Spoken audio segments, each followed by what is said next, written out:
justice should triumph. ನ್ಯಾಯ ಸತ್ಯ ವಿಜೃಂಭಿಸ್ಬೇಕು. ಯಾವುದ್ರ ಮೇಲೆ? ಅನ್ಯಾಯ, ಅಸತ್ಯ, ಮೋಸ, ದಗ, ವಂಚನೆ ಇವುಗಳ ಮೇಲೆ. ಆಗ ಈ ಇನ್ಸ್ಟಿಟ್ಯೂಷನ್ಗೆ ಬೆಲೆ ಬರುತ್ತೆ. ಅಯ್ಯೋ ಅವ್ನು ಮಾಡ್ಬಿಟ್ಟಿದ್ದಾನೆ, ಟೆಕ್ನಿಕಲಿ ನಿಂಗಿಲ್ಲ, ನೀ ಹೋಗು. ರೂಲ್ ಇದೆ, ಕೆಲವು ರೂಲ್ಗಳಲ್ಲಿ. ಅಲ್ಲಿ he cannot ಲಿಗಲ್ out there, I can't help it. ಇನ್ನು ಅವ್ರು ಕಂಡ್ಬಿಟ್ಟು ಏನಾಗಿದೆ ಏನಿದೆ ಎಲ್ಲ ನೋಡಕ್ ಮುಂಚಿತವಾಗಿನೇ ಅವ್ರ ರೈಟ್ಗಳನ್ನೆಲ್ಲಾನು ಮೊಟಕುಗೊಳಿಸಿ ಡಾಕ್ಯುಮೆಂಟ್ ಮಾಡಿಸ್ಕೊಂಡು ಇಟ್ಕೊಂಡ್ಬಿಟ್ಟಿದ್ದಾರೆ. ನಮ್ಮಪ್ಪ ಹಿಂಗೆಲ್ಲ ಮಾಡ್ಬಿಟ್ಟಿದ್ದಾನೆ ಅಂದ್ರೆ you got the clue, you got the clue, you got the clue, contemporary documents ಅಂತ. ನೋಡೋಣ, ಹೊರಗಡೆಗೆ ಹೇಳೋದಕ್ಕೆ ಒಂದಿರುತ್ತೆ, ಒಳಗಡೆಗೆ ಇಟ್ಕೊಳ್ಳೋಕೆ ಇನ್ನೊಂದಿರುತ್ತೆ. ಏನ್ ಬೇಕಾದ್ರೆ ಇರ್ಬೋದು ಆ ಥರದ್ದು. ಅದು ರಾಮನ್ ಲೆಕ್ಕ, ಕೃಷ್ಣನ್ ಲೆಕ್ಕ ಇತ್ಯಾದಿಗಳಿಗೆಲ್ಲ ಇರುತ್ತೆ. No, that is the reason. ನೀವೆಲ್ಲ ಬೆಣ್ಣೆ ಇಟ್ಕೊಂಡು ತುಪ್ಪಕ್ಕೆ ಓಡಾಡ್ತಾ ಇದೀರ. For example, a person filing a bare injunction suit, knowing fully well that there is a cloud on his title and does not amend his claim for a period of 3 to 4 years or 5 years or considerable period of time, his remedy is barred. Hanmantayya's decision. Even though you allow the amendment, what will happen? It will be an issue that will be taken and it is remedy is barred by limitation. So ಹಾಗಾಗಿ ಇವೆಲ್ಲನೂ cream ಬರ್ತಾ ಇದೆ. ಇವಾಗ ಬೇಕಾಗ್ಲಿ ಬೇಡವಾಗ್ಲಿ, this is a constitutional court. In the absence of any division bench or higher court judgments or any such thing, this will prevail. Whatever I write, it need not be reported in ILR, it need not be reported in any other journals, but the order simpliciter itself will be prevail over others, no? So, and it is binding on the others, no? Nale anybody can show it and then get it, no? So, ನಾನ್ ಬರೆಯುವಾಗ ಹುಷಾರಾಗಿರೋಣ. District judge ಆಗಿ ಬರೆದ್ರೆ ಪರವಾಗಿಲ್ಲ, ನೀವೆಲ್ಲ ಇರ್ತಿರಿಲ್ಲ, ನಾವು ತಪ್ಪು ಸರಿ ಅಂತ ಹೇಳ್ತಿರ್ತೀವಿ. ಇವಾಗ ಇಲ್ಲಿಂದ ಸರಿಪಡಿಸೋದು ಹೆಂಗೆ? ಅಂಡ್ ಇನ್ನೊಂದು ಅದೇ ತರ ಸೆಟ್ ಆಫ್ ಸರ್ಕಮ್ಸ್ಟಾನ್ಸಸ್ ಬಂದು ಆ ಡಿಸಿಷನ್ ನನ್ನ ಡಿಸಿಷನ್ ಇನ್ನೊಬ್ರು ಯಾರೋ ಓವರ್ ರೂಲ್ ಮಾಡಕ್ಕೆ ಡಿವಿಷನ್ ಬೆಂಚ್ ಅಲ್ಲೋ ಫುಲ್ ಬೆಂಚ್ ಅಲ್ಲೋ ಅವಕಾಶ ಸಿಗೋದು ಎಷ್ಟು ದಿವಸ ಬೇಕಾಗುತ್ತೆ? ಬೇಡ. How many of you can think of going to the next level? For many this is the final court, you see. Correct. Therefore, let me not commit a mistake while writing such judgment. The health discussion is only for the healthy discussion to reassure ourselves that we are on the right and the righteous path. Nothing more than that. I am using both words, right and righteous. Right is as per the law. Righteous also, you know. So let us be there on that path, no? And that is the purpose. So the discussion is only to make him understand. Sir, ಹಿಂಗೊಂದು point ಇದೆ, ನೋಡ್ಕೊಂಬನ್ನಿ ಅಂತ. ಹಿಂಗಿದೆ, ನೋಡ್ಕೊಂಬನ್ನಿ ಅಂತ. ಆಮೇಲೆ ನೋಡ್ ಬರೆಯೋಣ. Ultimately ಅವ್ರ ಕಂಟೆನ್ಷನ್ ಅನ್ನ ಒಪ್ಕೋಬೇಕಾದ್ರೆ ಒಪ್ಕೊಳ್ಳೋಣ. But prima facie I feel 91-92 it operates in that fashion. Not for all.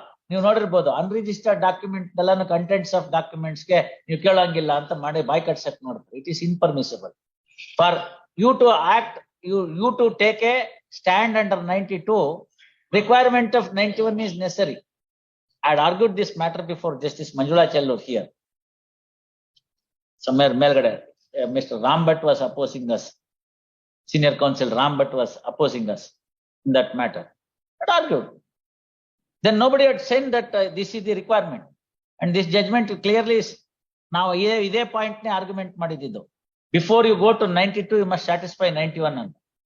Otherwise ಇಲ್ಲೇ ಇಲ್ಲ. ಅಲ್ಲಿ ಅದಕ್ಕೆ ಒಂದು ಎಕ್ಸೆಪ್ಷನ್ ಕೊಟ್ಟಿದ್ದಾರೆ. ಏನಂತ ಕೊಟ್ಟಿದ್ದಾರೆ ಅಂದ್ರೆ 91 ಜೊತೆಗೆ ರಿಕ್ವೈರ್ಡ್ ಡಾಕ್ಯುಮೆಂಟ್ ಜೊತೆಗೆ ಇನ್ನೊಂದು ಕಂಟೆಂಪರೇನಿಯಸ್ ಡಾಕ್ಯುಮೆಂಟ್ ಮಾಡ್ಕೊಂಡಿರ್ತಾರೆ ಅಂತ ಇಟ್ಕೊಳ್ಳಿ. ಪಾಸಿಬಲ್. ಅದು ರಾಮನ್ ಲೆಕ್ಕ, ಕೃಷ್ಣನ್ ಲೆಕ್ಕ ಇತ್ಯಾದಿಗಳಿಗೆಲ್ಲ ಇರುತ್ತೆ. That is the reason. ಆವಾಗ ಅದನ್ನ ಅದು ಕಾಂಟ್ರಡಿಕ್ಟರಿ ಆಗಿಲ್ದೇ ಇದ್ರೆ, ಅದು ಕಾಂಪ್ಲಿಮೆಂಟರಿ ಆಗಿದ್ರೆ ಆ ಡಾಕ್ಯುಮೆಂಟ್ ಜೊತೆಗೆ ಅದನ್ನ ನೋಡ್ಬಹುದು, ಅವಾಗ ಪ್ರಶ್ನೆ ಕೇಳಬಹುದು. ಅದಕ್ಕೂ ಕೇಳೋಂಗಿಲ್ಲ ಅಂತ ಹೇಳಿ ಇಟ್ಟಿದ್ದಾರೆ. That is the proviso your friend has read. Possible ಅಂದ್ರೆ framers of legislation itself has thought that such a thing can happen. Partnership ಇರುತ್ತೆ, ಇನ್ನೇನೋ ಇರುತ್ತೆ, ಗುಟ್ಟಿನ ವ್ಯವಹಾರ ಇರುತ್ತೆ, ಹೊರಗಡೆಗೆ ಹೇಳೋದಕ್ಕೆ ಒಂದಿರುತ್ತೆ, ಒಳಗಡೆಗೆ ಇಟ್ಕೊಳ್ಳೋಕೆ ಇನ್ನೊಂದಿರುತ್ತೆ. ಏನ್ ಬೇಕಾದ್ರೆ ಇರ್ಬೋದು ಆ ಥರದ್ದು. ಆವಾಗ ಅದನ್ನ ಎಕ್ಸ್ಪ್ಲೈನ್ ಮಾಡೋದಕ್ಕೆ ಪರ್ಮಿಷನ್ ಕೊಡಬಹುದು ಅಂತ. That is the proviso. Provided it doesn't run contrary to the one which is compulsorily requires some disposition in by way of written document. ಅದನ್ನ ಹೇಳ್ತಾ ಇದ್ದಾರೆ. So in our case, release is giving up a right on volition. See, that's why the law contemplates. ಯಾರು ತಾನೇ ಅಂತ ಈಗ ದಾನಶೂರ ಕರ್ಣರು ಇದ್ದಾರೆ ಅದು ಕಲಿಯುಗದಲ್ಲಿ. ನನ್ಗಿರೋದನ್ನು ನಾನು ಬಿಟ್ಬಿಡ್ತೀನಿ ಇನ್ನೊಂತವ್ರು ಯಾರಿದ್ದಾರೆ? ಸೊ ಹಂಗ್ ಬಿಡ್ತಾ ಇದ್ದಾನೆ ಅವನು ಅಂತಂದ್ರೆ ಅದಕ್ಕೆ ಏನೇನ್ ರಿಕ್ವೈರ್ಮೆಂಟ್ ಸೇಫ್ ಗಾರ್ಡ್ಸ್ ಇದೆಯೋ ಅದನ್ನ ನೋಡು ಅಂತ ಹೇಳ್ತಾರೆ. Therefore the courts have condemn oral disposition, oral relinquishment ಇವೆಲ್ಲ ಆಗೋದಿಲ್ಲ. This are all to be just like that thrown out. Nobody can be permitted to do so. The only such way is your palupati or the family settlement, which the Supreme Court time and again considers. Alla, that's what I am trying to say.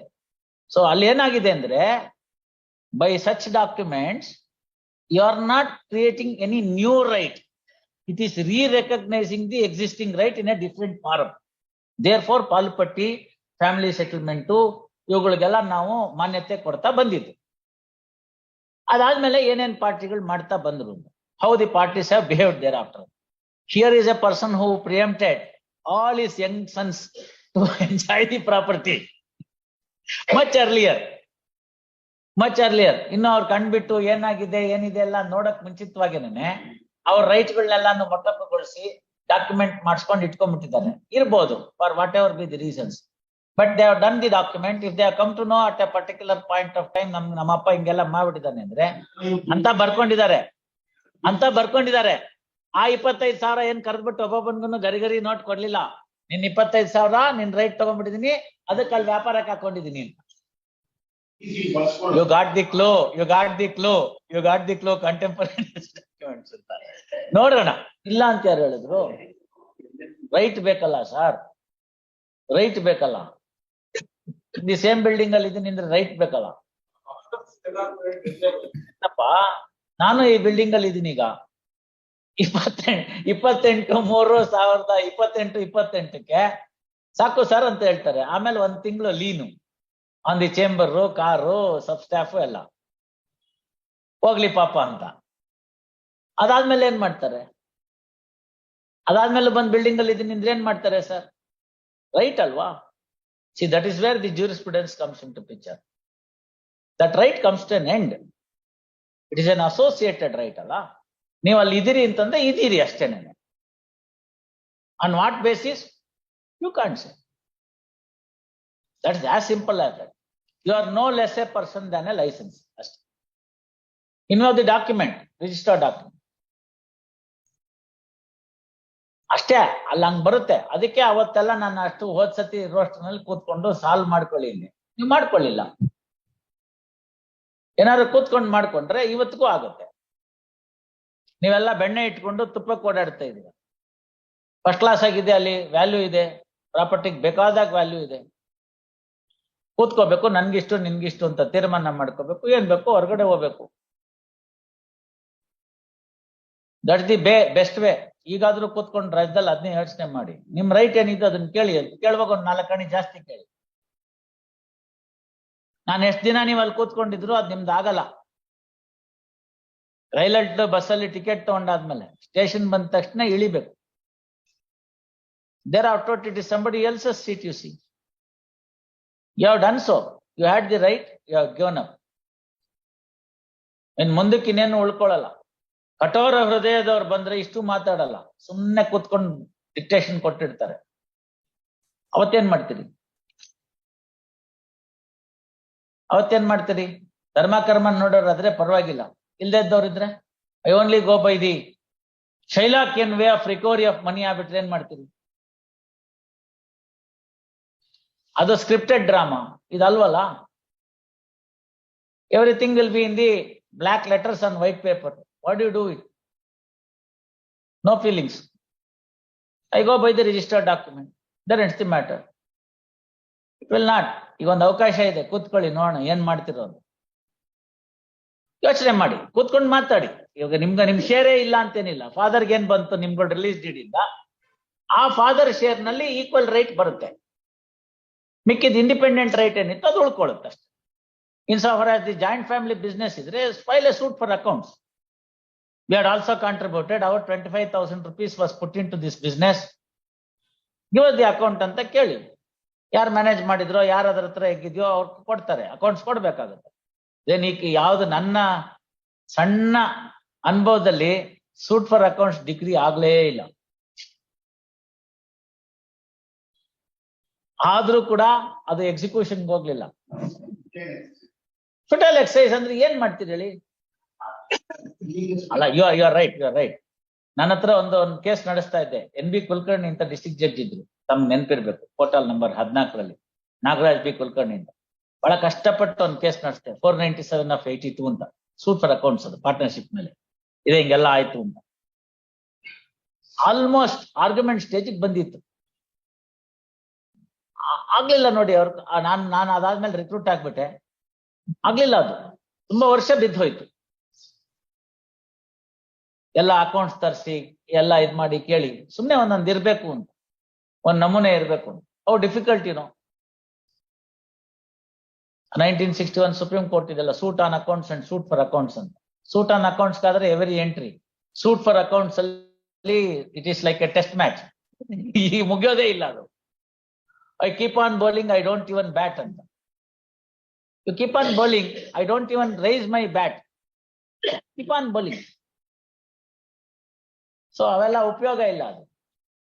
Though it's a civil remedy, ಬಹಳ ಕಷ್ಟ ಇದೆ suit for accounts ಎಲ್ಲ. ದೊಡ್ಡ ಕೇಸ್ಗಳಲ್ಲೇ ಆಗ್ಲಿಲ್ಲ, ತುಂಬಾ ಹಣ ಇದ್ದಂತ ಪ್ರಕರಣಗಳಲ್ಲೇ ಆಗ್ಲಿಲ್ಲ. ಸೊ ಹಂಗಾಗಿ ಅವೆಲ್ಲ ಕಷ್ಟ ಇದೆ. ಪಾರ್ಟ್ನರ್ಶಿಪ್ ಅಲ್ಲಿ ಅಕೌಂಟ್ಸ್ ತಗೊಂಡು, ಎಸ್ಪೆಷಲಿ ಈ ನಮ್ಮ ಪಾರ್ಟಿಷನ್ ಸೂಟ್ ಅಲ್ಲಿ ಮೀನ್ ಪ್ರಾಫಿಟ್ಸ್ ಗೆ 2012 ಅಲ್ಲಿ ಎನ್ಕ್ವೈರಿ ಮಾಡಿ, I am yet to see a judgement. ಯಾರ ಮೇಲೆ ಲೆಕ್ಕ ಕೊಡಕ್ಕಾಗತ್ತೆ? ಅದಕ್ಕೆ ಬಿಗಿನಿಂಗ್ ನಲ್ಲೇ ಏನಾದ್ರು ಸ್ವಲ್ಪ ಅದಕ್ಕೆ ಬಂದೋಬಸ್ತ್ ಮಾಡ್ಕೋಬೇಕು. ಈಗ ಅದು ಕೊಟ್ಟನಲ್ಲ ಬೆಳಗ್ಗೆ ಅಲೆಕ್ಸ್ ಬೇಗಮ್, ಅದಕ್ಕೋಸ್ಕರನೇ ಅದಕ್ಕೆ ಬರ್ದಿರೋದು. ಬಿಗಿನಿಂಗ್ ನಲ್ಲೇ ಏನಾದ್ರು ಒಂಚೂರು ಬಂದೋಬಸ್ತ್ ಮಾಡ್ಕೊಂಡ್ರೆ ಉಳಿಯುತ್ತೆ. Something would be available for. ಎಲ್ಲರೇನ್ ಮಾಡ್ತಾರೆ? In that case, when I argued before this court based on Alex Begum, it was before Justice Venkatraman. Entry ಮಾಡಿರಲ್ಲ, ಕೊಟ್ಟರೆಲ್ಲ ಮಾಡಿದ್ರು. By the time we go there and then take our 7 acres of the property in accordance with the entry matter, ಇರೋ ಬರೋ ಮರ ಎಲ್ಲ ಬೋಡಿಸ್ಬಿಟ್ಟು timber ಮಾರ್ಕೊಂಡ್ಬಿಟ್ಟು ಕೊಟ್ಬಿಟ್ಟ. Coffee ತೋಟ ಬೆಳೆಯೋದಂಗೆ? ಮರನೇ ಇಲ್ದಿದ್ರೆ ಕಾಫಿ ಪ್ಲಾಂಟೇಶನ್ ಏನಾಗುತ್ತೆ? ಬ್ಯಾರನ್ ಲ್ಯಾಂಡ್ ಆಗೋಯ್ತು within a short period of time. Barren land ಆಗೋಯ್ತು. ಆ ಟಿಂಬರ್ ನಲ್ಲಿ ಬೇಕಾದಾಗ ದುಡ್ಡು ಸಿಕ್ಬಿಡ್ತು. ಕ್ವಶನ್ ಕೊಡ್ಬೇಕಾಗಿತ್ತಲ್ಲ, ರಿಮೂವ್ ದಿ ಟಿಂಬರ್. ಏನೊಂದು ಅದಕ್ಕೆ ಏನು ಅಲ್ಲಿ ಲೆಕ್ಕ ಇಲ್ಲ, ಜಮೆ ಇಲ್ಲ, ಏನೋ 75,000 1 ಲಕ್ಷ ಏನೋ ಕಟ್ಬೇಕು ಅಂತ ಆರ್ಡರ್ ಮಾಡಿ. Meagre pittance, peanuts. ಏನ್ ಬಂದಂಗಾಯ್ತು? 7 ಎಕರೆ ಬಂದಿದ್ದೇ ಪುಣ್ಯ ಅಷ್ಟೇ, ಹಂಗ ಅನ್ಕೊಂಡು ಸುಮ್ನೆ ಆಗೋದು. So nobody will do it. ಅದೊಂಥರ ಮಾನಸಿಕವಾಗಿ ಅದಕ್ಕೆ ಹೋಗೋಗುವಂತ ಸಂದರ್ಭ. ನಂಗಿಲ್ವಲ್ಲ, ಎಲ್ಲ ನಾಶನ ಮಾಡಿಕೊಟ್ಬಿಡ್ತೀನಿ ಅಂತ. ಅದು ತಪ್ಪಾಗತ್ತದು. ಯಾರು ಕಮಿಷನರ್ನ ಕೊಟ್ಟಿದ್ದಾರೆ, ಕಮಿಷನರ್ನ ತೀರ್ಮಾನ ಮಾಡೋಷ್ಟೊತ್ತಿಗೆ ಅಲ್ಲೋಗಿ ನೋಡ್ಕೊಂಡ್ ಬರೋರು ಯಾರಿದ್ದಾರೆ, ವಸ್ತುಸ್ಥಿತಿ ಏನಿದೆ ಅಂತ ಹೇಳೋರು ಯಾರಿದ್ದಾರೆ? ಅವೆಲ್ಲ ಕಷ್ಟ ಆಗುತ್ತೆ. 20 Rule 12 ಎನ್ಕ್ವೈರಿ ಎಲ್ಲ ಬಹಳ ಕಷ್ಟ ಇದೆ. It's easy to say. That's why anybody can get you a degree for partition. Final degree is impossible. There afterwards execution is still impermissible. That's why I say ಇಲ್ಲೇ ಫೈನಲ್ ಡಿಗ್ರಿ ಮಾಡಿಸ್ಕೊಂಬಿಡಿ ಅಂತ. Compromise ಪ್ರಕಾರ ಮುಗ್ದೋಗುತ್ತೆ. 1,000 ರೂಪಾಯಿ ಕೊಟ್ರೆ sub registrar ಹೆಸರ ಕೊಟ್ಬಿಡ್ತಾನೆ, ಇಲ್ಲದ್ರೆ ಅಲ್ಲೂ ಕಷ್ಟ. ಹಂಗೆ ಅವ್ನು ಪಾರ್ಟಿಷನ್ ಡೀಡ್ ತಗೊಂಡೋಗಿ ರಿಜಿಸ್ಟರ್ ಮಾಡಿಸ್ ನೋಡೋಣ, ನಿಮ್ಮೆಲ್ಲಾ ಶೇರಸ್ಗಿಂತ ಜಾಸ್ತಿ ಶೇರ್ ಅವ್ನು ಕೇಳ್ತಾರೆ. Therefore, we have designed this suit for partition and getting it through the court. All right, we'll consider it after vacation. Just in case if I am to sit in the same roster after some time, maybe the matter be listed before me.